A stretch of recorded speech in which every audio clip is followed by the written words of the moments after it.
The conference room smelled of burnt coffee and the kind of expensive cologne that usually preceded a firing. Through the frosted glass walls of Miller and Associates, the Chicago skyline was a blur of gray slush and steel, but inside, the air was sharp with a sudden, localized winter. Clara Martin sat perfectly still. Her hands were folded in her lap, hiding the slight tremor in her fingers. Across the mahogany table, 3 partners sat like a row of stone gargoyles. Miss Martins, the managing partner began, his voice clipped and rehearsed. He didn't look at her. He looked at the folder in front of him. You've put this firm in an impossible position.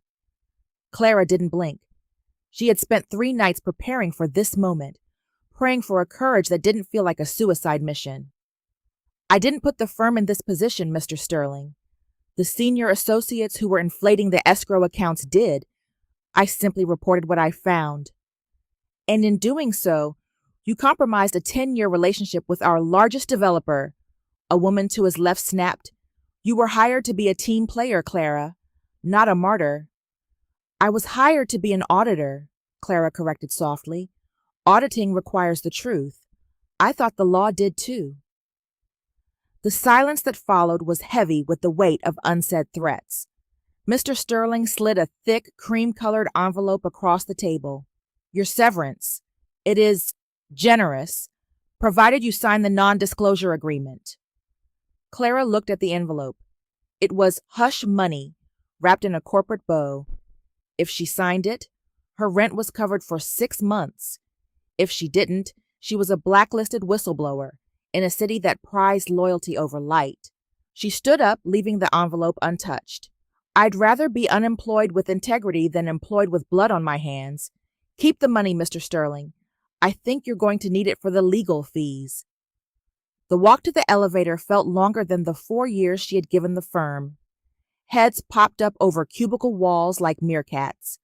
Some eyes held sympathy, but most held the cold, distant stare of people who knew a foolish girl when they saw one.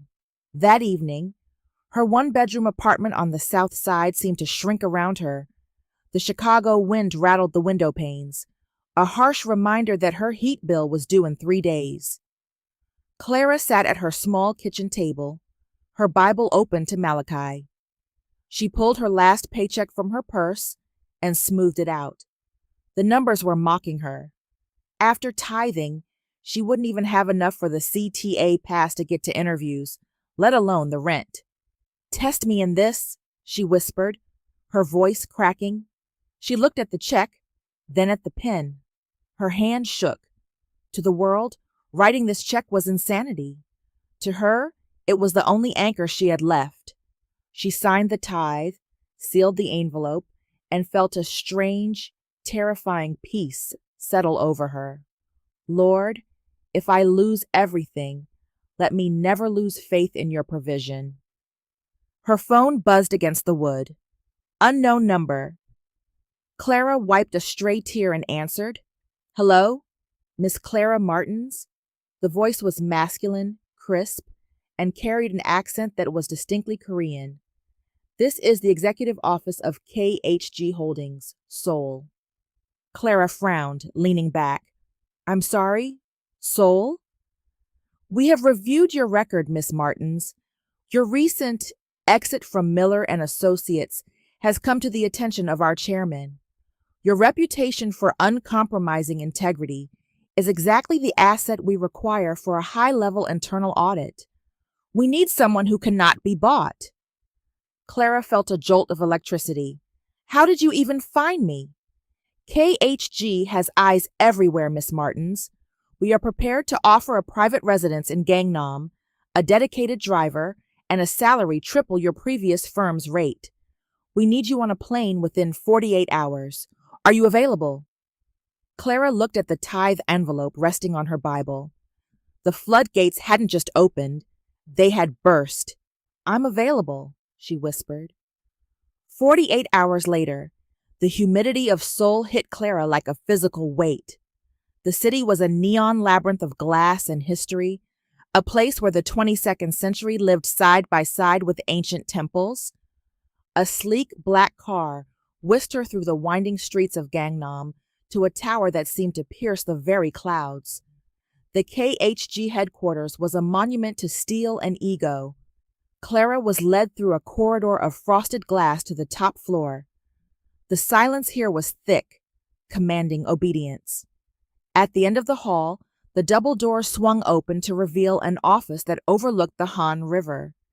Standing by the window was a man who looked like he had been carved out of ice.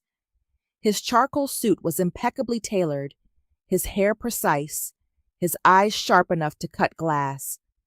Kang Haijin didn't turn around immediately. He let the silence stretch, a power play Clara recognized instantly.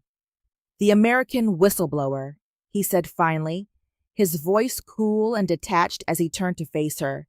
He didn't offer a hand. He didn't offer a seat.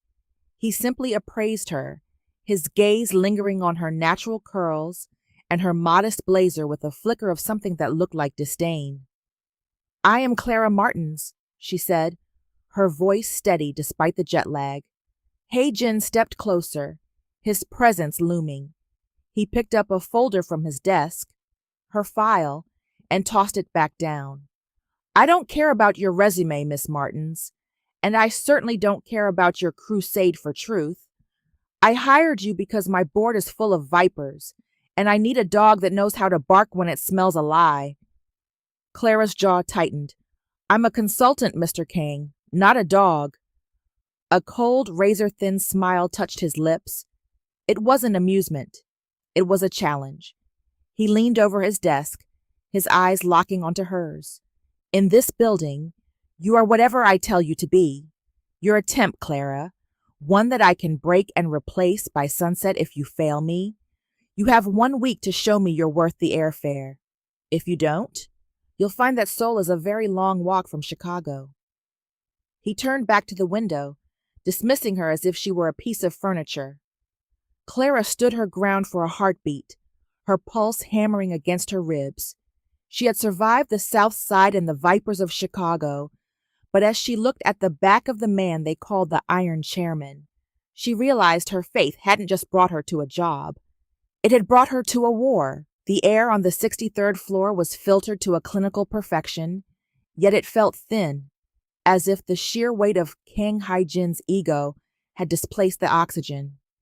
Clara had been assigned a glass-walled office that felt less like a workspace and more like an aquarium. By 8 a.m., she was already submerged in the digital ledgers of KHG Holdings. By 10 a.m., she began to see the ghost in the machine. The numbers were beautiful. Too beautiful. They flowed with a rhythmic symmetry that suggested a master composer rather than an organic marketplace. But beneath the surface, there was a jagged edge. A sharp rap on her glass door broke her concentration. A young assistant, her face a mask of practiced deference, entered carrying 3 large, glossy shopping bags embossed with the logos of brands Clara had only seen in the glossy pages of airport magazines. "From the chairman," the assistant whispered, as if the words themselves were holy. "He noted your attire from yesterday. He expects a certain visual standard for the afternoon briefing with the directors." Clara peeked into the bags. A silk blouse that cost more than her mother's monthly mortgage. A leather handbag so soft it felt like skin. A pair of heels with soles the color of a fresh wound. "Take them back," Clara said, her voice calm but resonant. The assistant blinked, her composure fracturing. "Pardon? These are curated pieces, Miss Martins. The chairman does not like to be refused." "Then he and I have something in common," Clara replied, turning back to her monitor. "Tell Mr. Kang that my visual standard is based on my performance, not my price tag, and tell him I brought my own shoes." The assistant fled, leaving the air humming with the scandal of a rejected gift. An hour later, Clara was summoned. She walked into the executive conference suite just as Hae-jin was concluding a meeting with the head of logistics. The man, a veteran executive 20 years Hae-jin's senior, was trembling. "The delay was due to the port strike, Chairman," the man stammered. "We couldn't." I don't pay you to recite the news, Director Park, Jin interrupted. He was leaning back in his chair, his pen tapping a slow, rhythmic beat against the mahogany. Tap, tap, tap. I pay you to circumvent the news. If the port is closed, you fly the cargo. If the air is blocked, you find a tunnel. If you cannot provide a solution, you are merely a very expensive historian. Jin didn't raise his voice. He didn't have to. The coldness in his tone was a scalpel, peeling away the man's dignity. You have until tonight to fix the history of this quarter, Jin said, finally looking up. His eyes landed on Clara. Or you can follow the history of your predecessors out the door. Director Park stumbled out, nearly tripping over his own feet. Jin didn't even watch him go. His eyes remained on Clara, sweeping over her navy blazer, the same one from yesterday. You have a habit of making my staff uncomfortable, Miss Martins, he said, the pen stopping mid-tap. The bags? Returned. My contract mentioned a salary, Mr. Kang, not a wardrobe allowance. I'm here to audit your books, not model your merchandise. Jin rose, his height a silent intimidation tactic. He walked toward her, stopping just inches away. You think you're asserting independence. In this city, you're only asserting a lack of understanding. Presentation is a form of power here. So is truth, Clara countered. And speaking of truth, I was reviewing the internal expense reports for your personal holdings, specifically the miscellaneous column in your private ledger. Jin's expression didn't change, but his eyes narrowed. That ledger is for my eyes and the CFO's only. And mine, as of 48 hours ago. Clara opened the folder she was carrying. There is a consistent 10% deduction at the end of every monthly cycle. It's marked as surplus redistribution, but the routing is erratic. I tried to track it, but the trail goes cold at a local branch in Mapo. Jin's jaw tightened. It is a legacy accounting error. Ignore it. I can't ignore a 10% variance, Mr. Kang. That's not an error. That's a tithe. The word dropped like a stone into a frozen lake. Jin's reaction was instantaneous. A flash of raw, unfiltered anger that vanished as quickly as it appeared, replaced by a mask of iron. Do not use that word in this building, he hissed, his voice a low vibration. Why? Because it's what your grandmother did? Clara stepped forward, refusing to be cowed. I saw the old records, Jin. I saw the foundations of this company. You're hiding it. You're pretending this empire was built on nothing but blood and iron. But there's a prayer at the bottom of these ledgers. Jin grabbed the edge of the mahogany table, his knuckles whitening. My grandmother was a dreamer who died with a book in her hand and a debt in her name. I am the one who turned her fantasies into a fortune. There is no prayer in my profit margins. Then why keep the 10%? Clara challenged, her voice softening, but her gaze remaining piercing. If it's just a fantasy, why have you been secretly funding that orphanage in Mapo for 3 years without telling your board? Jin recoiled as if she had struck him. For the first time, the Iron Chairman looked human and utterly vulnerable. You are here to find fraud, Miss Martins, he whispered, his voice trembling with a fury she realized was actually fear. Not to find me. Stay out of the miscellaneous column, or I will ensure your integrity is the only thing you have left to eat. He turned his back on her, staring out at the Seoul skyline, a king trying to hide the cracks in his throne. Clara looked at his rigid back, a sudden, sharp pang of empathy hitting her. She recognized that posture. It was the stance of a man who was desperately trying to outrun a god who had already caught up to him. Profit is easy, Mr. Kang, Clara said quietly as she moved toward the door. But peace? Peace costs more than 10%. She left the room, the click of her heels the only sound in the suffocating silence of the 63rd floor. Behind her, Jin stood motionless, his reflection in the glass looking like a man drowning in his own light. The sun dipped below the Seoul skyline, bleeding orange and violet across the glass towers, but the temperature inside the KHG executive suite remained at a steady, artificial chill. "You aren't wearing the navy blazer tonight, Miss Martins." Hae-jin stood by the elevator, his silhouette framed by the darkening city.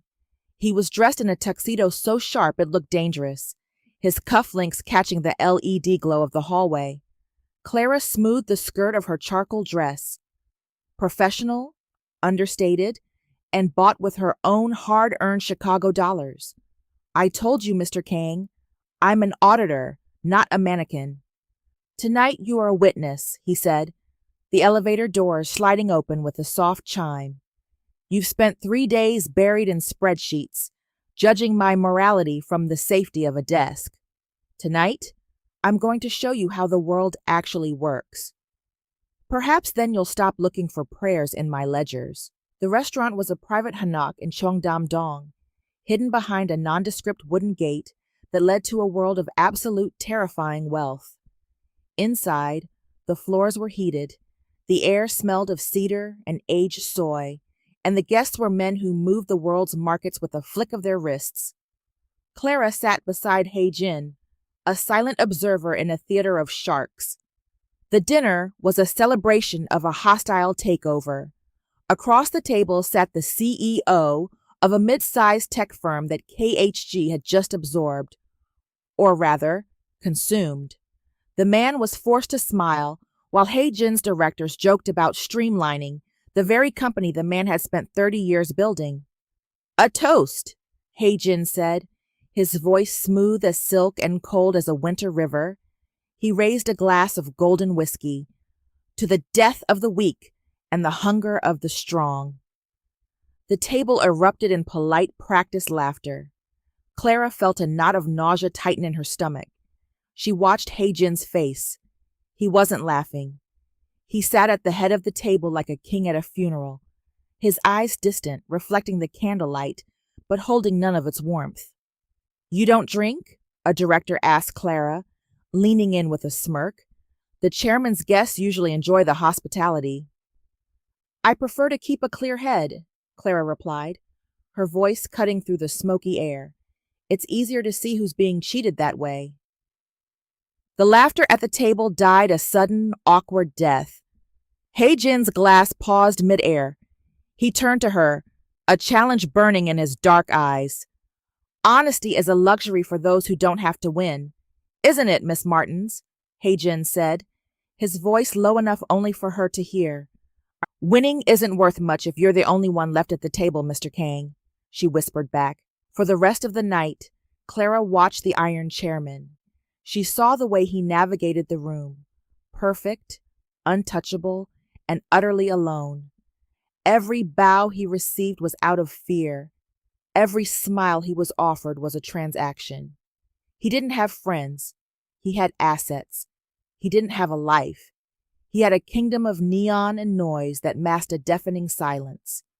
It was nearly midnight when the black sedan dropped them back at the KHG tower. Hae-jin had forgotten his tablet in his office, and Clara needed to retrieve her coat. The lobby was dim, the marble floors gleaming under the security lights. As they approached the elevators, a loud clatter echoed from the hallway leading to the maintenance closets. A janitor, an elderly man with a back bent by decades of labor, was slumped against a wall, his bucket overturned.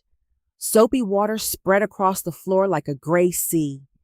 He was clutching his chest, his face ashen. Hae-jin slowed his pace, his brow furrowing in irritation. "Someone should call the night manager. This is a safety hazard." But Clara was already moving. She dropped to her knees in the dirty water, oblivious to her charcoal dress. She reached for the man's hand, her fingers finding a weak, thrumming pulse. "Mr. Choi? Sir, can you hear me?" she asked in the basic Korean she'd been studying feverishly. The man gasped, his eyes rolling back. Hae-jin stood 3 feet away, his hands in his pockets, looking down as if observing a strange biological specimen. Miss Martins, the paramedics will be here in 10 minutes. Get up. You're ruining your clothes. Clara didn't look up. She closed her eyes, her hand tightening around the janitor's calloused palm. Lord, she whispered, her voice steady and clear in the empty lobby. Be a healer in this moment.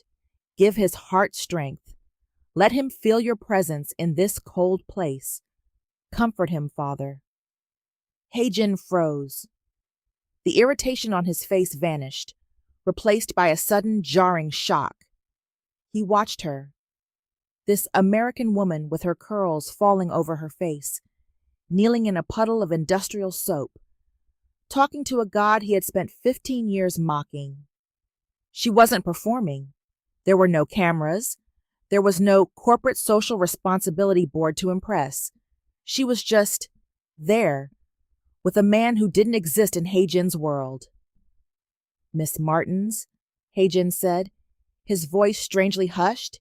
He can't hear you. God can, she replied, her eyes still closed. The paramedics arrived minutes later, their boots splashing through the water. As they loaded Mr. Choi onto a gurney, Clara stood up.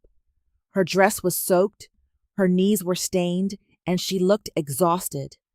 Hae-jin watched her wipe a smudge of soap from her arm. He felt a prickle of something he couldn't name, a mixture of annoyance at her theatrical piety and an insistent gnawing curiosity. That was a waste of time, he said, though the usual bite in his voice was missing. The man is 80. Statistics are not on his side. Clara turned to him, her eyes bright with a fire that made his expensive tuxedo feel like a cheap suit. Statistics don't have a soul, Mr. Kang. That man has worked in your building for 20 years. He spent 20 years cleaning up your messes and you didn't even know his name. She stepped closer, her damp heels clicking on the dry marble. You showed me how your world works tonight. It's a world of gold leaf and Wagyu beef that tastes like ash because it's eaten in solitude. You're not the king of this city, Hae-jin. You're its most expensive prisoner. She walked past him toward the exit, leaving a trail of damp footprints on his pristine floor. Hae-jin stood in the center of the lobby, the silence of the tower pressing in on him. He looked at the spot where she had knelt, the soapy residue still shimmering under the lights. He was annoyed. He was furious. But as he watched the glass door swing shut behind her, he realized his heart was beating faster than it had all night. For the first time in a decade, someone hadn't looked at his bank account or his title. She had looked at him, and she had found him wanting. The archive room of KHG Holdings was a tomb of paper and forgotten promises. It was located in the sub-basement, far beneath the soaring glass and chrome of the upper floors, where the air was heavy with the scent of old ink and humidity. Clara had spent 6 hours tracing the origin of Division 4, a subsidiary that seemed to exist only to funnel losses. She pulled a heavy, dust-caked ledger from the bottom shelf, but as it slid out, it dislodged something trapped behind the steel frame. A small, leather-bound book hit the concrete floor with a soft thud. Clara knelt, brushing off the grime. It wasn't a ledger. It was a Bible, its cover worn smooth by years of touch. When she opened it, she realized it wasn't just a book. It was a map. The margins were crowded with a grandmother's prayers, written in a delicate, trembling Korean script. May the foundations of this house be built on the rock. Lord, let my grandson's empire bow to your kingdom. In the center of the Bible lay a faded photograph of a woman in a simple handbook, standing next to a young boy with a fierce, unsmiling expression. Even as a child, Hae-jin had looked like a man at war. Clara felt a lump in her throat. She didn't see an iron chairman in these pages. She saw a legacy of faith that had been buried under 63 floors of pride. Hae-jin was staring at a digital stock ticker when Clara entered his office without knocking. The evening light was a bruised purple against the windows. I'm busy, Miss Martins. Unless you found the missing $3 billion, leave. Clara didn't leave. She walked to his desk and placed the small leather Bible on top of his pristine glass surface. It looked out of place, a relic of truth in a room of transactions. Hae-jin's gaze fell on the book. He didn't move, but Clara saw the muscles in his jaw ripple. Where did you get that? In the archives, behind the ledgers of the company your grandfather started. Clara leaned forward. Your grandmother didn't just pray for your success, Hae-jin. She prayed for your soul. She wrote your name on every page of this book. Hae-jin stood up abruptly, his chair screeching against the floor. That book is trash. My grandmother was a deluded woman who believed a silent God would save her from poverty. My grandfather and I saved this family, not that. Then why did you keep the 10%? Clara's voice was a whip. If she was so wrong, why is her tithing practice still buried in your private accounts? You aren't just running a company, Hae-jin. You're running away from a ghost. Enough! He roared. He reached out to sweep the Bible off his desk, but as his hand touched the worn leather, he stopped. His fingers trembled. The room, usually so controlled, suddenly felt too small. The air seemed to vanish. Hae-jin's hand went to his throat. He tried to draw a breath, but it came as a ragged, terrifying wheeze. His face, usually a mask of stone, began to pale. He stumbled back, hitting the window, his eyes wide and unfocused. Hae-jin? Clara's tone shifted instantly from confrontation to concern. He didn't answer. He was sliding down the glass, his lungs fighting for oxygen that wouldn't come. His world, the numbers, the power, the steel, was collapsing into a single panicked heartbeat. Clara moved around the desk. She didn't call security. She didn't panic. She sat on the floor beside him, ignoring the coldness of the glass. Look at me, she commanded, her voice low and steady. He couldn't. He was gasping, his fingers clawing at the carpet. Hae-jin, look at me.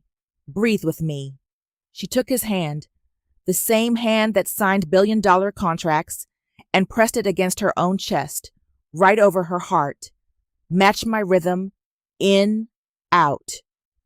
For a long minute, the only sound in the office was the ragged struggle of his breath. Clara began to hum, a soft, wordless melody of an old hymn her grandmother used to sing on the South Side. It was a song of peace, a song of home. Slowly, the tremors in his hand began to subside. The frantic light in his eyes dimmed. He slumped against the window, his head falling back, his chest finally moving in a slow, shaky rhythm. It's okay, she whispered, not letting go of his hand. You don't have to be iron right now. Hae-jin turned his head. His guard was gone.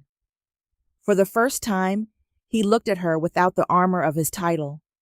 He looked at her natural curls, the kindness in her brown eyes, and the strength that didn't come from a bank account.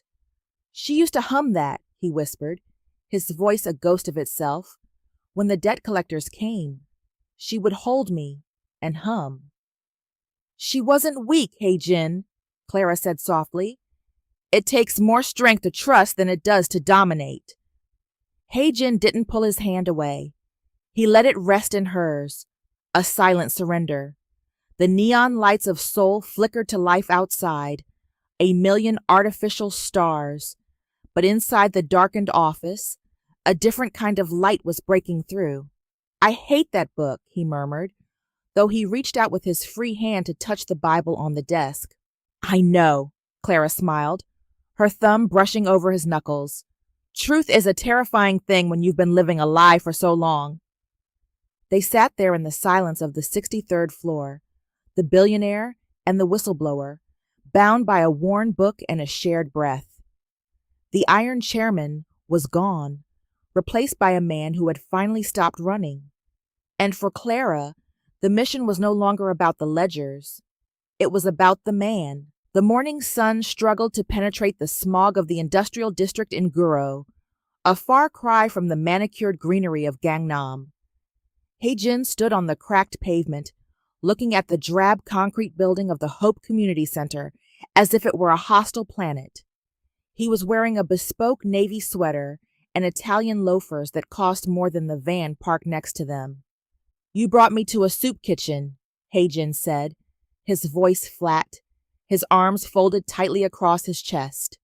Clara hopped out of the passenger seat of the taxi, wearing a pair of faded jeans and a sweatshirt from her church in Chicago. She looked vibrant, her curls tied back with a bright yellow scarf, her skin glowing in the morning light. "I brought you to a reality check, Heijin. You told me your grandmother's faith was a fantasy for people who couldn't handle the real world. I wanted you to see what that fantasy actually looks like in action." "I have a board meeting at 4, he muttered, but he followed her inside, his nostrils flaring at the scent of steamed rice and floor cleaner. The director of the center was a woman named Mrs. Cho, whose face was a map of wrinkles and kindness. She didn't bow to Heijin. She didn't recognize his name. She simply handed him a heavy-duty plastic apron and a pair of yellow rubber gloves. "The delivery truck is late," Mrs. Cho said in clipped Korean. "The potatoes need peeling. The floor needs scrubbing. Move fast, young man. Hunger doesn't wait for handsome faces." Heijin stared at the rubber gloves as if they were made of lead. He looked at Clara, expecting her to intervene, to remind this woman that he owned the skyline. Clara was already at a large metal sink, laughing as she scrubbed a giant stock pot. "Don't look at me, Chairman. Statistics say those potatoes aren't going to peel themselves." For the next 3 hours, the Iron Chairman was dismantled. He started at the prep station. His hands, which usually glided over touch screens and fountain pens, struggled with a rusty peeler. He was slow, meticulous, and increasingly frustrated.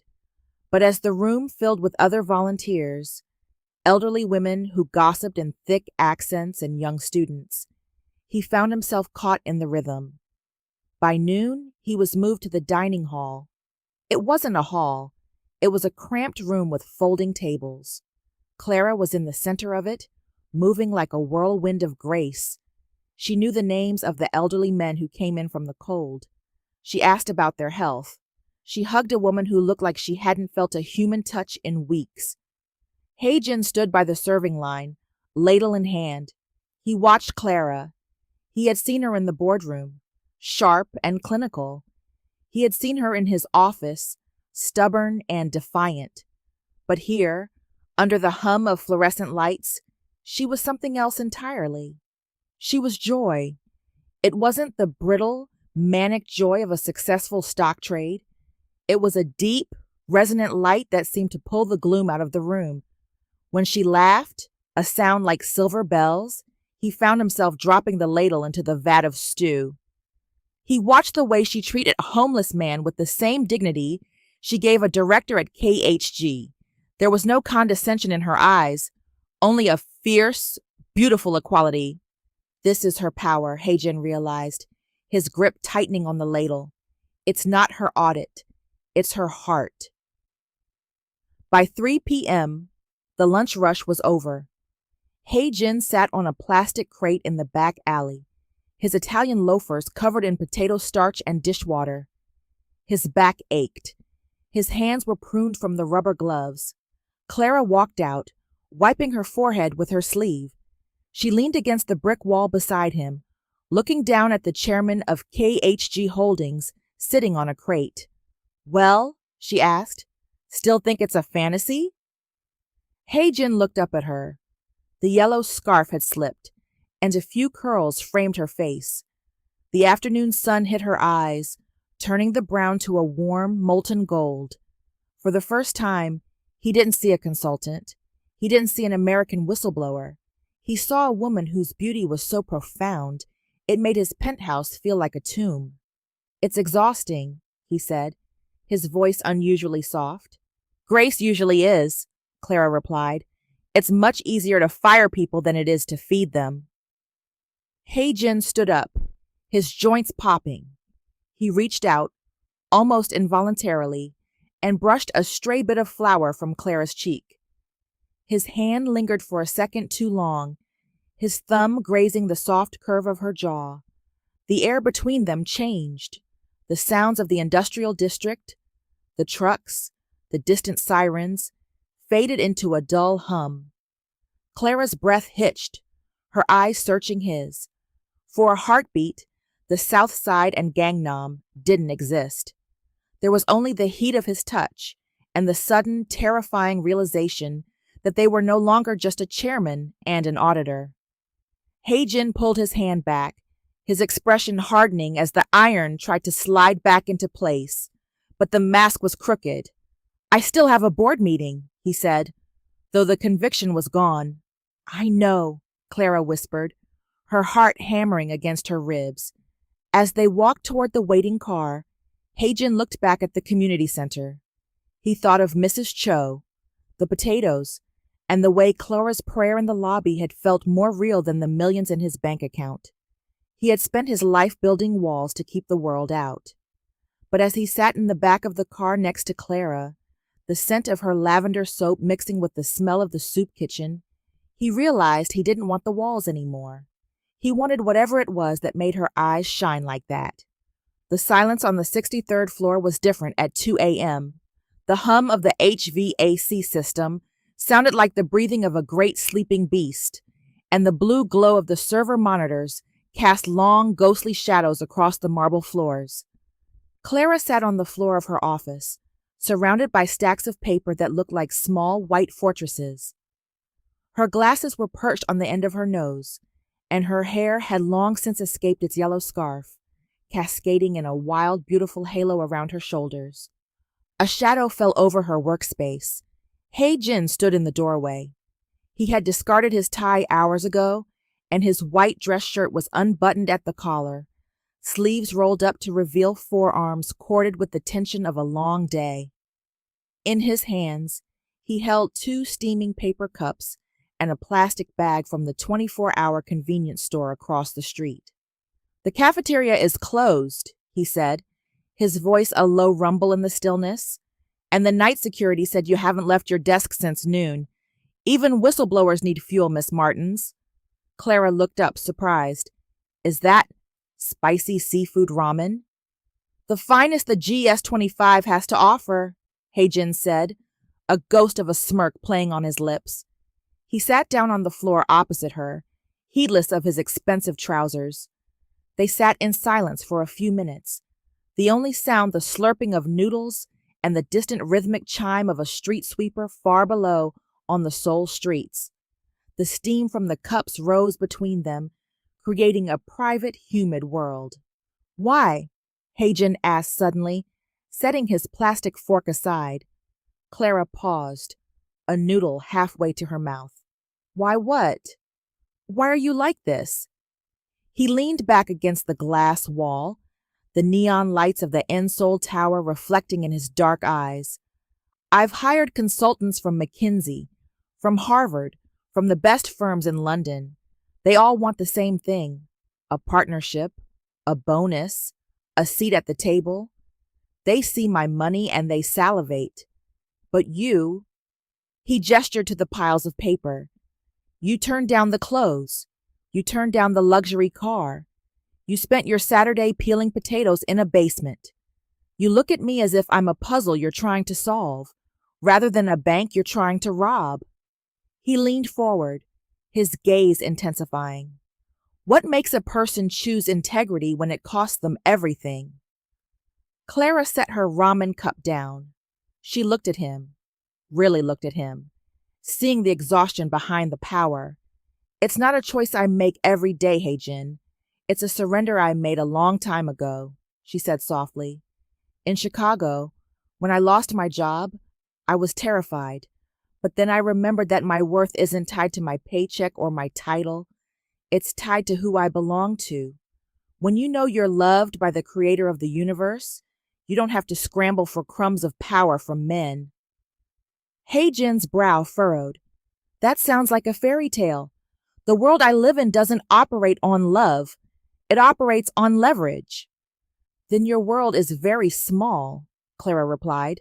She reached out, her fingers hovering just inches from his hand on the carpet. "You asked why I'm different. It's because I'm not afraid of losing what you're so desperate to keep. I'm free, Hae-jin. Are you?" The question hung in the air, heavy and electric. Hae-jin didn't pull away. Instead, he moved his hand, closing the distance until his fingers brushed hers. The touch was like a spark in a room full of gasoline. He moved closer, his presence overwhelming the small space. Clara's breath hitched. She could smell the spice of the ramen, the faint scent of his woodsy cologne, and the raw, honest heat of a man who was finally letting his guard down. "I've never met anyone like you," he whispered, his voice dropping to a gravelly register. He reached up, his hand cupping the side of her face. His thumb traced the line of her cheekbone, lingering there. Clara didn't pull back. Her heart was drumming a frantic rhythm against her ribs, a prayer and a plea all at once. Hae-jin leaned in, his eyes dropping to her lips. The world narrowed down to the space between them, a vacuum of light and shadow. His lips were a breath away from hers when his phone, lying discarded on a stack of ledgers, erupted into a frantic, high-pitched buzz. The spell shattered. Hae-jin jerked back, the iron chairman snapping back into place like a spring-loaded trap. He grabbed the phone. "What?" Clara watched his face. The softness vanished, replaced by a gray, stony pallor. "When?" Hae-jin asked, his voice shaking. "How did the prosecution get the files?" "No. Do not issue a statement. Lock the servers." He ended the call and stood up, his movements jerky. He didn't look at Clara. He looked at the window, but he wasn't seeing the city. "What is it?" Clara asked, scrambled to her feet. "The audit," Hae-jin said, his voice hollow. "Someone leaked the internal reports on Division 4, not the sanitized versions, the raw data." He finally turned to her, his eyes cold and accusing. "The data only you and I had access to." Clara felt the floor drop out from under her. "Hae-jin, I didn't." "The police are at the front gates, Clara. The board is calling for an emergency session." He let out a bitter, jagged laugh. "You talked about truth. You talked about light. Is this your grace? To burn my house down while I was busy looking at you?" "I didn't leak anything," she cried, but the elevator was already chiming. The doors opened, and a sea of flashbulbs and shouting voices seemed to spill out from the lobby monitors. The corruption scandal hadn't just whispered, it had screamed. Hae-jin walked toward the door, his shoulders rigid. He paused at the threshold, speaking without turning back. "Security will see you to your hotel. Don't come back to the office tomorrow. You're finished here, Miss Martins." He vanished into the hallway, leaving Clara alone in the blue glow of the monitors, the scent of cold ramen and the ghost of a kiss lingering in the air like a taunt. The rain in Seoul didn't fall. It descended like a heavy gray shroud, blurring the neon signs of Gangnam into weeping smudges of light. Inside the KHG boardroom, the atmosphere was even colder. Clara sat at the far end of the long mahogany table. She had not slept. Her navy blazer was pressed, and her spine was a line of unbreakable steel, but her eyes were rimmed with the exhaustion of a woman who had spent the night in prayer, only to find herself walking into an ambush. The digital screens on the wall were a riot of red. KHG stock was in a free fall. Below the building, the roar of the press corps was audible even through the soundproof glass. The narrative is simple. The COO, a man with a voice like dry parchment, addressed the board. He didn't look at Clara. He looked at Hae-jin. An overzealous foreign consultant, unfamiliar with the nuances of Korean business, misinterpreted internal restructuring as fraud. She leaked confidential, incomplete files to the prosecution in a bid for fame. Clara's pulse hammered. "That is a lie.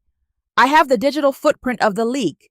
It came from an internal server, one I don't have the encryption keys for." "Silence," the COO snapped. He turned his gaze back to Hae-jin, who sat at the head of the table. Heijin looked like a man made of ash. His eyes were fixed on a spot on the table, refusing to meet Clara's. He hadn't spoken since the meeting began. "Chairman," the COO continued, his voice dropping to a dangerous conspiratorial low, "the prosecutors are offering a deal. If we hand over the rogue element who compromised the data, they will delay the broader investigation into the board. The investors are demanding a head. If you don't fire her and denounce her actions publicly, the board will move for your immediate resignation by noon." The room went silent. The only sound was the rain lashing against the windows. Clara watched Heijin. "Look at me," she pleaded silently. "Remember the soup kitchen. Remember the Bible. Remember the breath we shared." Finally, Heijin's hands moved. He folded them on the table, his knuckles bone white. He lifted his head, and when his eyes finally met Clara's, she felt a chill deeper than the Seoul winter. The man who had touched her face with such tenderness hours ago was gone. In his place was the Iron Chairman, the man who would sacrifice anything to keep his throne. "Miss Martins," Heijin said. His voice was a flat, mechanical monotone. "Your services are no longer required. Your contract is terminated for cause, effective immediately." Clara's breath hitched. "Heijin, you know I didn't do this. You know who was actually stealing from this company." "The security team will escort you to the lobby," Heijin continued, talking over her as if she were a ghost.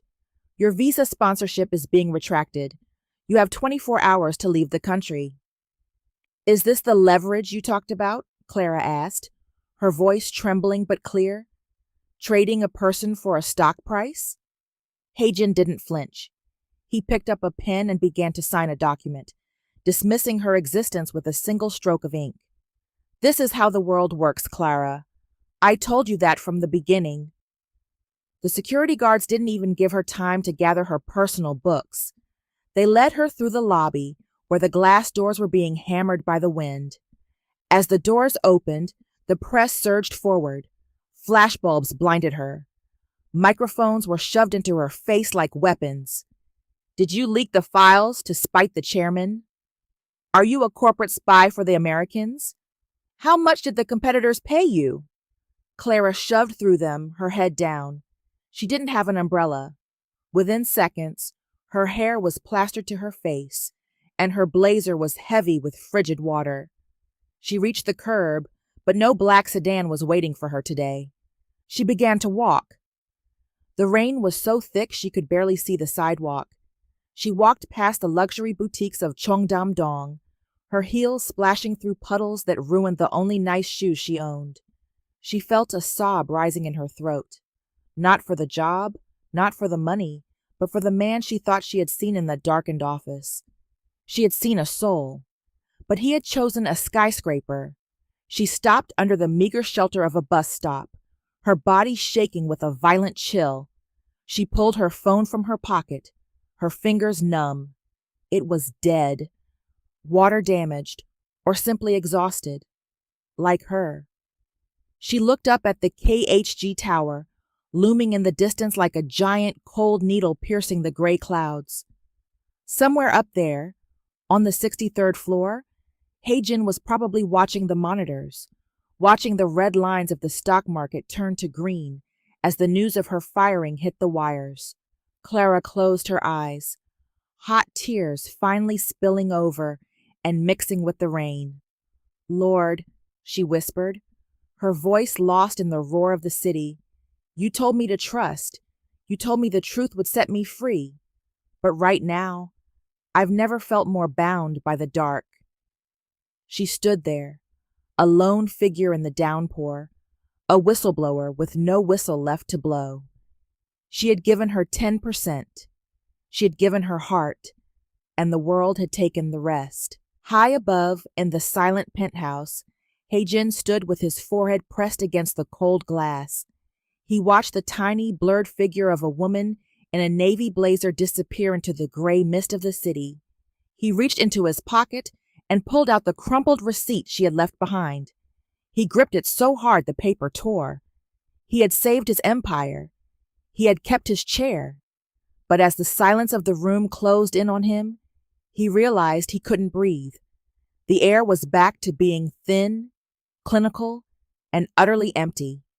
He had won the world, and for the first time, he knew exactly what it felt like to lose his soul. The penthouse was a tomb of marble and moonlight. The floor-to-ceiling windows offered a panoramic view of a city that supposedly belonged to him. But tonight, the lights of Seoul looked like cold, distant diamonds scattered on black velvet. Hae-jin sat on the floor, not the designer sofa, but the hard, cold floor, with a bottle of expensive scotch that tasted like battery acid. The silence was loud. It was a physical weight, pressing against his eardrums, mocking the victory he had achieved in the boardroom. His gaze drifted to the coffee table. There, amidst the rubble of his life, lay the folder Clara had dropped during their last confrontation. A single slip of paper had fluttered out, her last tithe receipt. He picked it up. The paper was thin and wrinkled. The amount was pathetic, barely enough to cover a dinner in this neighborhood. And yet, the date on the receipt was the day she had been fired in Chicago. She had given away her last bits of security to a god who had, in Hae-jin's eyes, allowed her to be humiliated in two different hemispheres. "Why?" he whispered into the empty room. "What do you see that I don't?" He looked at the receipt, then at his grandmother's Bible resting on the mantel. A sudden, violent impulse seized him. He didn't want the scotch. He didn't want the penthouse. He wanted to know if the test Clara talked about was a lie. The Seoul Children's Hospital was a place of sterile white halls and the faint, heartbreaking sound of muffled coughs. Hae-jin arrived at 3 a.m., his coat collar turned up, his face hidden behind a surgical mask. He wasn't the chairman here. He was just a shadow. He walked past the oncology ward, his heart constricting as he saw a mother sleeping upright in a plastic chair, her hand draped over her child's small, pale arm. He thought of his grandmother. He thought of the way Clara had knelt in the soapy water for the janitor. He found the donation office. It was closed, but a night drop box sat embedded in the wall. Hae-jin pulled a personal checkbook from his pocket. His hand shook. This wasn't a corporate donation. There would be no tax write-off, no press release, no bronze plaque with his name on it. If he did this, it would be the first thing he had done in 15 years that didn't serve his own reflection. He wrote the check. The amount was staggering. The 10% of his personal liquid assets he had been hiding in the miscellaneous column. "If you're there," Hae-jin muttered, his voice cracking as he stared at the drop box. "If what she said wasn't a fairy tale, prove it. Not for the company. For me. Show me I'm not just a machine." He dropped the envelope. The sound of it hitting the bottom of the bin was the loudest thing he had ever heard. The next 48 hours were a blur of agonizing silence. Hae-jin waited for the lightning bolt. He waited for a sign, a miracle, or at least a sense of peace. Instead, he felt a crushing weight. He felt the absence of the only person who had ever looked at him and seen a man instead of a mountain of gold. He returned to the office, moving like a ghost through his own empire. He stood in Clara's empty aquarium office. The scent of her lavender soap still lingered faintly in the air, a haunting reminder of the grace he had evicted. His secretary burst in, her face pale. "Chairman, you need to see this." Hae-jin steeled himself for another scandal, another drop in the stock. He took the tablet from her hand. It wasn't a news report. It was a private message from the head of the Watanabe Investment Group in Tokyo, the man who had led the charge to oust him. "Hae-jin," the message read. "My daughter found the envelope you used. It wasn't a corporate one. It was an old, handmade silk envelope with your grandmother's embroidery on the corner. She used to give those to the temple. My daughter recognized the craft. When she told me, I knew. The Iron Chairman didn't give that money. The boy who used to hide behind his grandmother's skirts did." Hae-jin's breath hitched. "The board thinks you are a liability. But a man who gives in the dark is a man who can be trusted in the light. Watanabe Group is withdrawing its motion for your resignation. We will reinvest. Lead with that heart, Heijin. It is your only true asset. The tablet clattered to the desk. Heijin sank into Clara's chair, his head falling into his hands. He didn't feel the triumph of a saved career.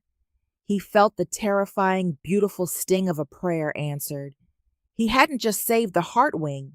He had found his own.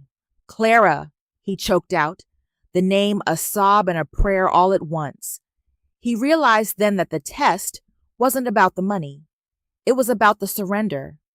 God hadn't moved the investors. He had moved the man.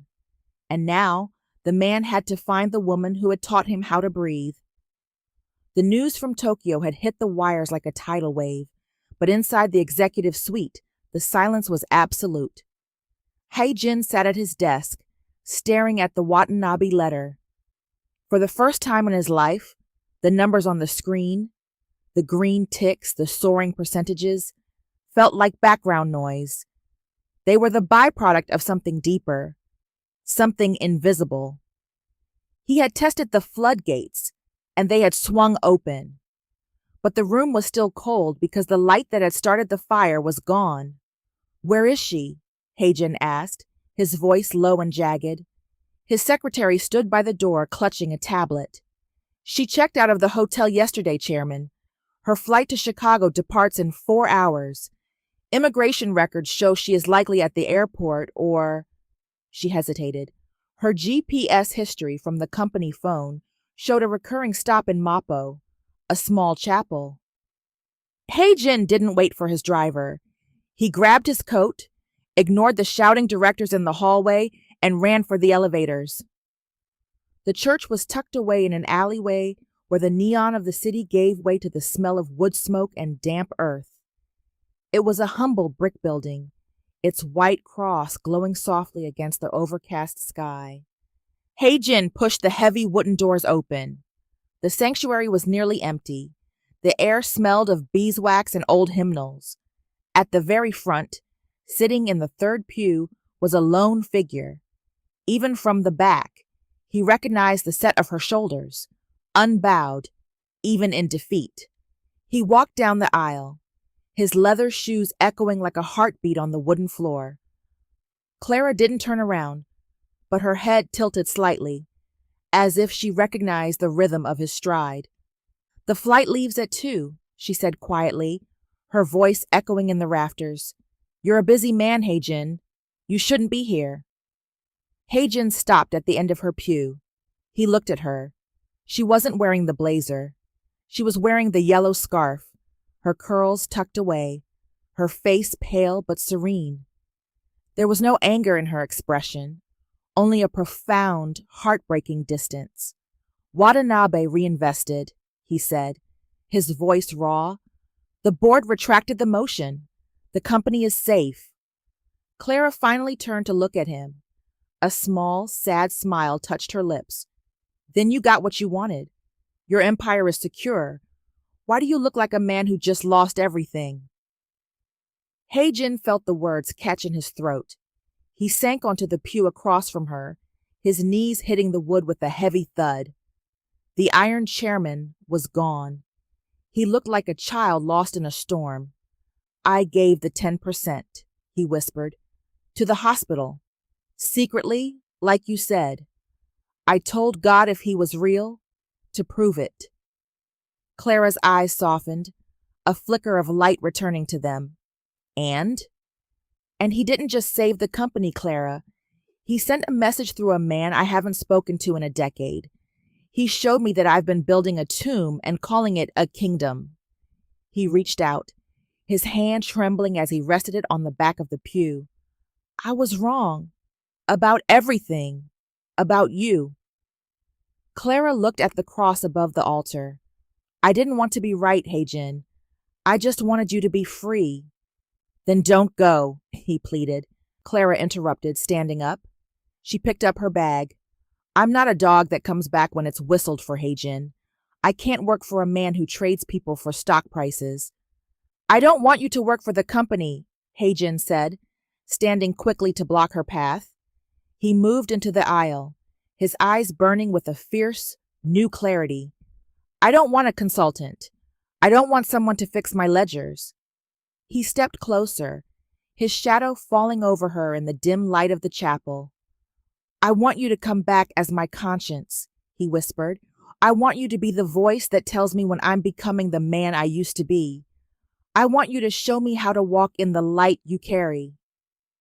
He took a shaky breath, his pride finally crumbling into dust. I don't know how to do this alone, Clara. I've spent 15 years in the dark. I need you. Clara looked at him, really looked at him. She saw the raw vulnerability in his eyes, the way his hands were clenched at his sides, as if he were afraid he might fall apart. She saw the man his grandmother had prayed for. It won't be easy, she said, her voice trembling. The board will hate me. The press will hunt us. And you? You have a lot of iron left to melt.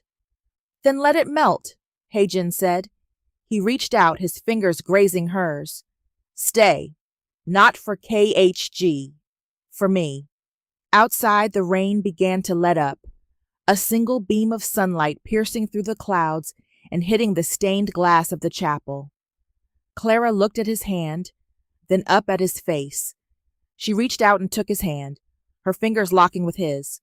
10%, Heijin, she whispered, a tear finally escaping and rolling down her cheek. Of everything. Your time, your heart, your life. 100%, he promised. In the quiet of the Mapo Chapel, the whistleblower and the billionaire stood hand in hand. The flight to Chicago would leave without her. The return had begun, not to a corporate tower, but to a legacy that had been waiting for him since the day he was born. The boardroom of KHG Holdings was a cathedral of glass and cold ambition, but today it felt like a courtroom. The air conditioning hummed with a low, predatory vibration. 20 men and women sat around the mahogany expanse, their faces as unreadable as the ticker tape scrolling across the monitors on the wall. At the head of the table, Kang Heijin sat with a stillness that would have looked like his usual iron composure, had it not been for the way his eyes remained fixed on the double doors at the back of the room. He was waiting for her. Chairman, the COO began, his voice dry and devoid of warmth. The public apology we drafted for the morning papers has been delayed.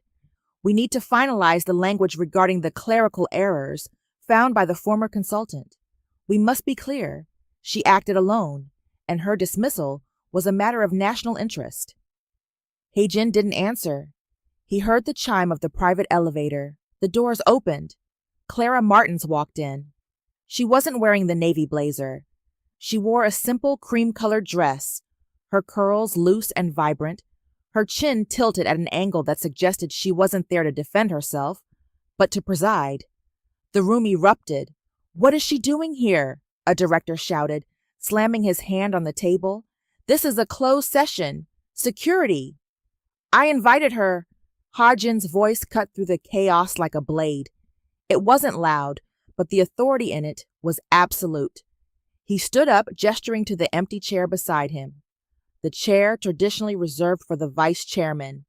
Miss Martins is here as my personal advisor, and she has something to say. This is madness, the COO hissed, leaning toward Heijin. The Tokyo investors saved us by a thread. If you let this woman speak, if you associate with this whistleblower now, the board will vote for your removal before the markets close. You are throwing away your life's work for a girl from Chicago. Heijin looked at Clara. He saw the peace in her eyes, the kind of peace that comes from having nothing left to lose, because you've already given it all away. Speak, Clara, he said softly. Clara stepped to the edge of the table. She didn't look at the graphs or the stock prices. She looked at the faces of the people who had built an altar to greed and called it a corporation. I didn't come here to argue about ledgers, she said, her voice steady and resonant, and I didn't come here to save my reputation. I came here because this building is standing on a foundation of fear, and fear is a very poor architect. Enough of this sermon, a shareholder yelled. Chairman, call for the vote. We move for the immediate removal of Kang Hai-jin for gross negligence and mismanagement. The room became a cacophony of ayes and angry demands. The momentum was a landslide, a physical force intended to crush the man at the head of the table. Clara didn't shout back. Instead, she did something that stopped the room's oxygen. She bowed her head. She closed her eyes. Lord, she whispered. The room went strangely, uncomfortably quiet. This battle isn't ours. It's yours. We are tired of the iron and the glass. We are tired of the lies. Silence the pride in this room. Let the truth do its work. Your will be done in this empire, as it is in your kingdom. Hae-jin watched her. He looked at the board members. Some were smirking. Some were looking away in embarrassment. But some were frozen, caught by the sheer audacity of her faith. He had a choice. He could distance himself. He could remain upright, the proud chairman, and hope to negotiate a middle ground. Or he could surrender. Slowly, deliberately, Kang Hai-jin lowered his head. He didn't just tuck his chin. He bowed. His forehead almost touched the mahogany. In front of the men who feared him, in front of the cameras that recorded the session, in front of the empire he had killed his soul to build, he chose the prayer over the position. The silence that followed was heavy, ancient, and absolute. Chairman, the COO whispered, his voice trembling. What are you doing? Lift your head. You look weak. Hae-jin didn't lift his head until Clara finished. When he finally looked up, his eyes were wet, but his face was clearer than it had been in years. I am weak, Hae-jin said to the stunned room, and I've spent my life trying to hide it with money. But I'm done. The audit reports were true. Division 4 was a shell for corruption. I authorized the blood and iron strategy because I thought it was the only way to survive. I was wrong. He turned to the board. Vote. If you want a man who will lie to the world to keep your dividends high, then I am not your chairman. But if you want a man who finally knows the difference between a price and a value, then let's begin. The voting was brutal. One by one, the nays against him rang out. The COO voted against him. The head of logistics voted against him. The room felt like it was closing in. Finally, it came down to the last seat. The oldest member of the board, a man who had been a contemporary of Hai-jin's grandfather, sat at the far end. He had watched the entire scene with a hand over his mouth. I remember the chairman's grandmother, the old man said, his voice shaky. She used to bring us tea when we were just a small construction firm in a dusty office. She told me once that a man who cannot bow to his creator will eventually break under his own weight. The old man looked at Hae-jin, then at Clara. I vote to retain the chairman, he said, because for the first time in 20 years, I see a man at that end of the table, not a machine. The tally was finalized. Kang Hai-jin remained chairman of KHG Holdings by a single solitary vote. The board filed out in stunned, angry whispers. The room emptied until only Hai-jin and Clara remained. The Seoul skyline glittered outside, but for the first time, it didn't look like a kingdom to be conquered. It looked like a mission field. Hae-jin sank back into his chair, exhaling a breath he felt like he'd been holding since the day he took over the company. He looked at his hands. They were steady. A single vote, he murmured, looking at Clara. God only needs one, she replied, her lips curving into a smile that made his heart ache with a joy he didn't know how to name. Hai-jin stood up and walked to her. He didn't care about the cameras or the iron reputation.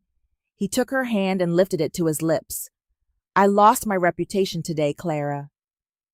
No, she whispered, stepping into his space. You just traded a fake one for a real one. The victory in the boardroom had been a spiritual mountain, but the descent into the valley was jagged. A few days later, the single vote victory was eclipsed by a coordinated character assassination. Hai-jin's enemies, led by the ousted COO, had decided that if they couldn't take his chair, they would burn his name. The headlines were a relentless barrage of sleaze. The Iron Chairman's secret life. Before the Bible, the bottles.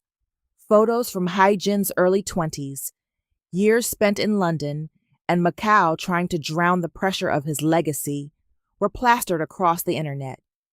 There were grainy shots of him in exclusive clubs, glass in hand, eyes bloodshot and arrogant, photos of him surrounded by socialites in the back of Ferraris, and exaggerated tales of gambling debts paid off by KHG shell companies. Hai-jin stood in his penthouse, the morning sun feeling like an interrogation lamp. He stared at the images on his tablet.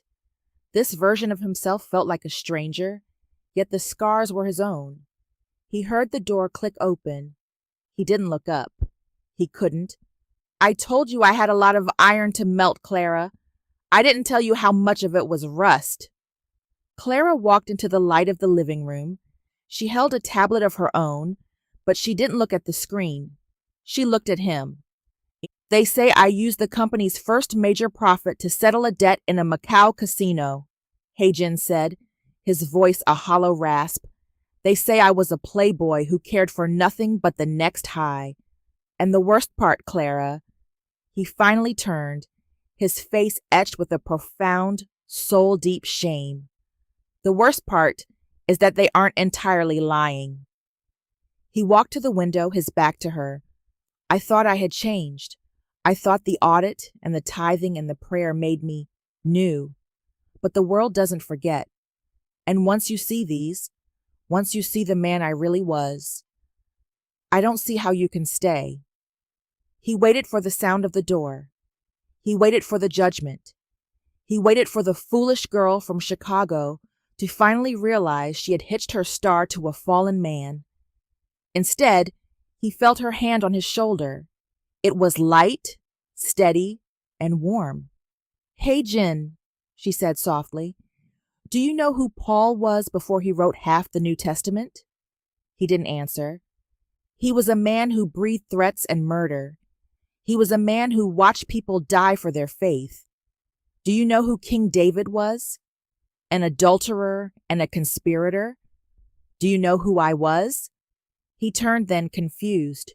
"You? You've lived for the truth since the day I met you." "I was a woman who let pride be my god for years," Clara said, her eyes glistening. "I thought my own goodness made me better than people like you. I was a whistleblower because I liked being right, not just because I loved the light. I had to lose everything in Chicago to realize that my integrity was just another mask." She stepped closer, taking both of his hands in hers. "Grace isn't for people who have clean pasts, Hai-jin. Grace is specifically for the people in those photos. If God can move the sun and the stars, do you really think he's intimidated by a few bad nights in Macau?" Hai-jin's breath hitched, the knot of shame in his chest, the one he had carried since his 20s, the one that had made him turn into the Iron Man, finally loosened. "You don't look at me and see that? I look at you and see a son of the king," she whispered, "and I see the man I love." That evening, the KHG atrium was silent. The marble floors, usually bustling with thousands of employees, were a vast polished sea reflecting the glow of the evening stars. Hai-jin had asked Clara to meet him there. No cameras, no board members, no Iron Chairman entourage. When she arrived, she found him standing in the center of the vast space near the fountain. He wasn't wearing his suit jacket. His sleeves were rolled up, and he looked grounded. "You once told me that my money made me an expensive prisoner," Hai-jin said as she approached. "I remember," Clara smiled, "and you told me that obedience wasn't insanity, but trust." He reached into his pocket and pulled out a small velvet box, but he didn't open it immediately. He looked up at the towering glass heights of his company, then back to her. For 15 years, I've lived by contracts, Clara. Agreements based on what I could get and what I could lose. Terms and conditions, exit clauses. I lived a life where everything had a price. He dropped to one knee. The sound of his knee hitting the marble echoed through the empty atrium like a bell. But I don't want a contract with you, he said, his voice thick with emotion. I don't want an agreement that stays as long as the stock is high or the past stays buried. I want a covenant, a promise before God that I will walk with you through the fire and the light, that I will be your strength when you are weary, and that I will let your faith lead us when I lose my way. He opened the box. It wasn't a 10-carat diamond designed for a press release. It was a modest, beautiful vintage ring, one that looked like it belonged to a different era. Clara Martins, will you marry me? Will you help me build a kingdom that actually matters? Clara's heart overflowed. She didn't look at the ring. She looked at the man who had finally stopped trying to own the world and started trying to serve the one who made it. Yes, she whispered, tears streaming down her face. Yes, Hae-jin. He slid the ring onto her finger, but as he stood up, he didn't pull her into a cinematic kiss for the cameras. He pulled her into a quiet, fierce embrace, burying his face in her curls. I don't have a plan for the press tomorrow, he murmured against her ear. Good, she replied, holding him tight. We'll just tell them the truth. It's worked for us so far. In the hollowed-out silence of the empire he had built, Kang Hae-jin finally felt at home.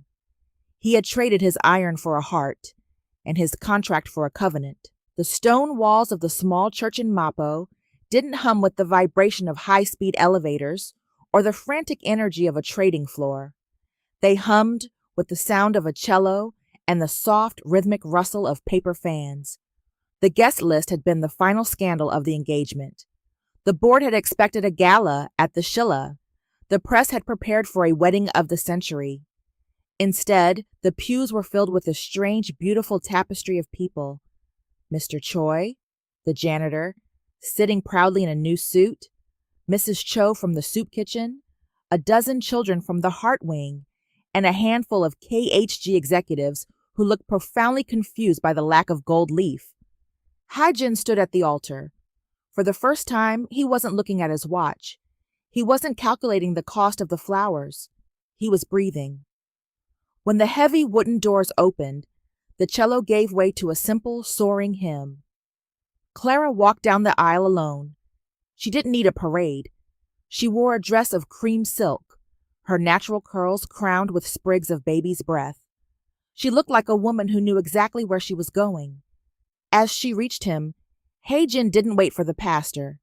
He reached out and took both of her hands, his thumbs tracing the line of her knuckles.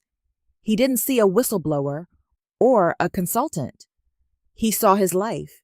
I used to believe that power was found in what I could control, Hae-jin said, his voice carrying through the hushed sanctuary.